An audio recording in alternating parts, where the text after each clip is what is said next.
இன்றைக்கி ரெசிபியில் நம்ம சூப்பராக ஒரு டெசர்ட் ஐட்டம் பண்ண போகிறோம். முட்டை இல்லாமல், மைக்ரோவேவ் அவன் இல்லாமல் ரொம்ப சிம்பிளாக செய்ய போகிறோம். அது எப்படி செய்யலான்றதை பார்க்கலாம்.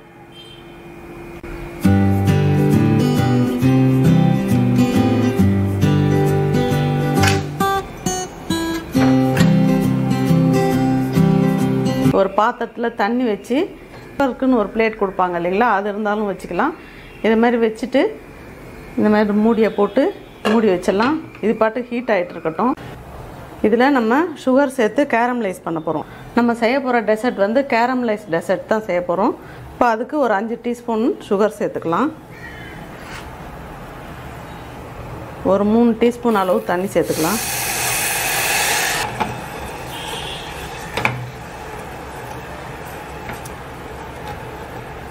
இந்த பாத்திரத்தில் தான் செய்ய போகிறோம், அதனால் அதில் பட்டர் கிரீஸ் பண்ணி ரெடி பண்ணி எடுத்து வச்சுக்கலாம்.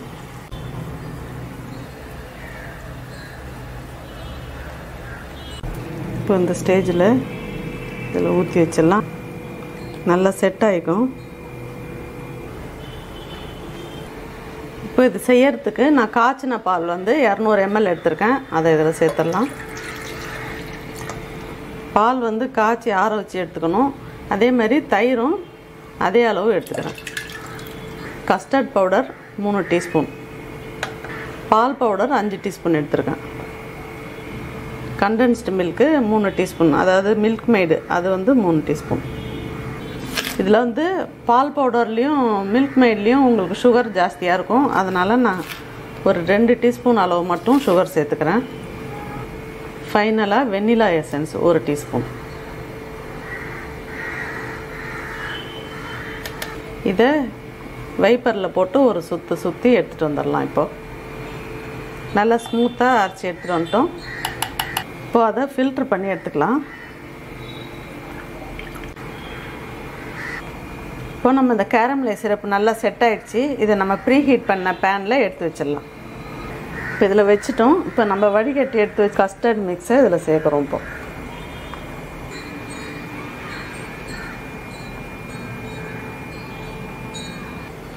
இப்போ இதை மூடி வச்சிடலாம்.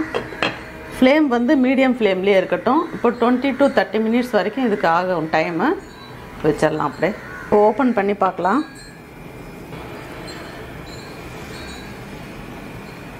எல்லாம் ரெடி ஆகிடுச்சு. டெஸ்ட் பண்ணி பார்க்கணுன்னா இது மாதிரி ஒரு டூத் பிக் எப்படி உள்ளே விட்டு பாருங்கள். ஒட்டாத க்ளீனாக வருது பாருங்கள். இது மாதிரி இருந்தால் உங்களுக்கு ரெடி ஆகிடுச்சின்னு அர்த்தம். இப்போ இதை அப்படியே ஃப்ரிட்ஜில் 2 to 3 hours வச்சுட்டு கூல் பண்ணிவிட்டு அப்புறமா உங்களுக்கு எடுத்து காட்டுறேன் நான். இப்போ இதை 2 hours வச்சு எடுத்துட்டேன் ஃப்ரிட்ஜில். இப்போ ஃபஸ்ட்டு என்ன பண்ணணும், இந்த சைடில் அப்படியே ரைட் ரவுண்ட் எல்லாத்தையும் ஸ்லாக் பண்ணி விடணும். இப்போ இதை திருப்பி எடுத்துடலாம் பிளேட் வச்சு.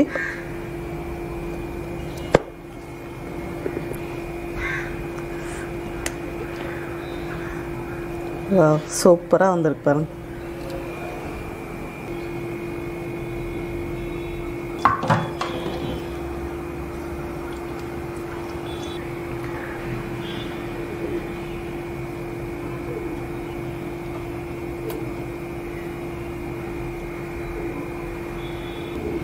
நல்ல க்ரீமி டெக்ஸ்சராக ரொம்ப சூப்பராக வந்திருக்கு.